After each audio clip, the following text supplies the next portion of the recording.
English Pronunciation, Lesson 14. I'm here in the Public Library of Haverhill, Massachusetts, and behind me is a very special fountain. It's called the Barefoot Boy. You know, fountain is one of those words in English that has two pronunciations. The standard pronunciation is fountain with a true T, fountain. The other pronunciation is what you'll hear in fast speech, fountain. This is more typical of everyday informal English, fountain. How am I making that T in fountain? That will be the topic of this lesson.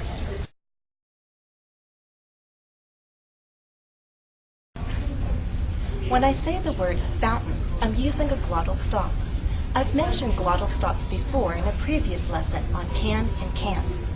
If you can say two common expressions, uh-oh and uh-uh, then you can make a glottal stop. How do you make it? You need to use your throat. Inside here, you're going to cut off the air, cut off the sound. It's like holding your breath, but not with your lips, here in the back of your throat. Try holding your breath there. If you can hold your breath in the back of your throat, that's what you need to do to cut off the sound in fountain. How do you make the glottal stop? Let's review.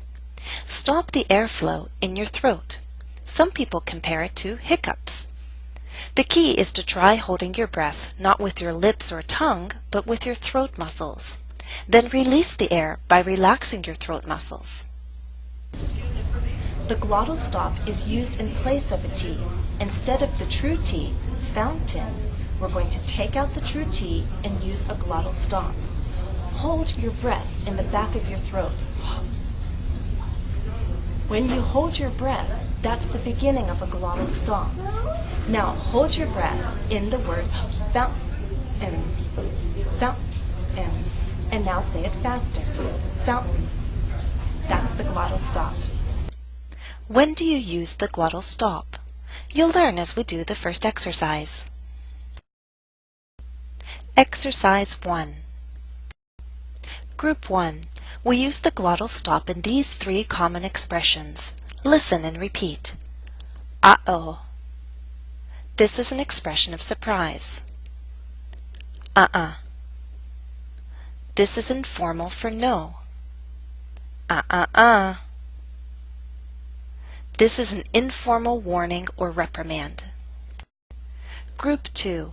We use a glottal stop before the sound n. That's an unstressed N sound. Listen and repeat. Fountain. Curtain. Button. Important. Group 3. We can also use a glottal stop before a final T. Listen and repeat. I can't. If you find it, call me. Let me know. Note, a final T isn't always a glottal stop. A final T can be a true T without a strong puff of air. Do you remember how to make the true T? What about the flap T? Let's review. I'd like to remind you how we make the true T sound. T. Remember, the key thing is the position of your tongue. We're going to use the tip of your tongue against the hard bump behind your upper front teeth. The tip of your tongue touches that bump. It stops the airflow. And then when it drops down, there's a puff of air, a release of air. T. You can feel that puff of air if you put your hand in front of your lips. T. T. You should feel the puff of air on your fingers. Now, when T is at the end of a word, for example in good night, night, night, there is a puff of air, but it's very weak. It's not as strong as the puff of air at the beginning of the word. Take, for example, the name Tom. T, Tom. You can feel the puff of air in t, Tom. But when I say good night, night, I don't really feel much air there. The tip of my tongue touches that hard bump. There is a release of air, but the puff is very weak. And that's the difference between a T at the beginning of a word and the T at the end of a word. Now the next thing to understand is that when T is at the end of a word, as in night, good night, Americans often change that T to a glottal stop. So now we're not even going to talk about a puff of air, strong or weak. We're not going to talk about the tongue touching that hard bump behind your upper front teeth. We're going to talk about a stop of air here in your throat. Instead of good night, you will hear good night. The T is cut off. The sound is cut off here. Good night. I'm not saying good night. There is a T. There is a sound after I. But it's a sound cut off here in my throat. Now the tricky thing is to remember all the different pronunciations T can have in American English. We've been talking about a true T, a T at the end of the words when there's less puff of air. We've talked about changing the final T to a glottal stop. Remember though, if a T is followed by an unstressed vowel sound, Americans will often change that final T to a flap T. Do you remember the flap T, as in little? Well, consider the phrase good night. If it's followed by an unstressed vowel sound, that final T in night changes to a flap T.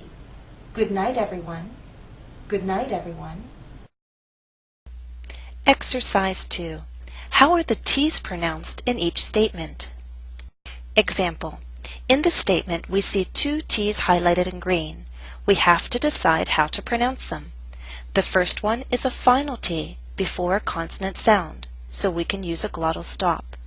The second is a T at the beginning of a word, so it's a true T. The statement is, what can Tom do? Now I'd like you to read these 5 statements using a true T, a flap T, and the glottal stop. Statement 1. You should have read, Betty needs a little help today. That's a flap T, and true T. Statement 2. You should have read, Patrick can't remember his doctor's name. That's a true T, a glottal stop, and a true T. Statement 3. You should have read, Tim and Kurt need to stop fighting over toys. That's a true T, glottal stop, true T with less puff of air, a flap T, and a true T. Statement 4. You should have said, are you certain you want one? This statement has 2 glottal stops, certain and want one. The final T is followed by a consonant sound, w, one. Want one? Now let's do statement 5. You should have said, stop it. That's a true T with not much puff of air, and a glottal stop. Now a final note here. In this exercise, we've been practicing the flap T and the glottal stop. These sounds are typical of everyday American speech. If you can reproduce it, wonderful. If you're having some difficulty, or if you feel that your T becomes unclear as you try to make these sounds, it's best to go back to the true T. The goal is always to be understood. If you need to use the true T to be understood, do so. Instead of Betty, say Betty. Instead of Kurt, say Kurt. Exercise 3. Additional practice for the glottal stop. Watch, listen, and repeat. Jennifer will sew on a button. She needs to be certain the thread is long enough.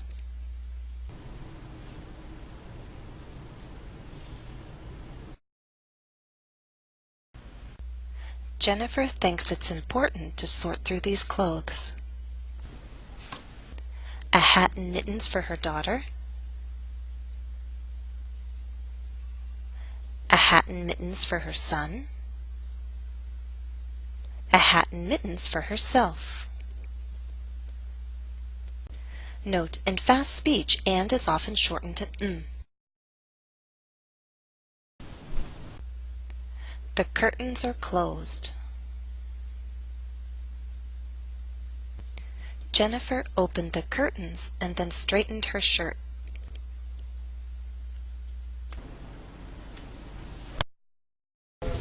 That's all for now. Thanks for watching and happy studies. I offer my sincere thanks to Susan and the staff of the Haverhill Public Library in Haverhill, Massachusetts for allowing me to film on site. A copy of The Barefoot Boy, a poem by John Greenleaf Whittier, is available online.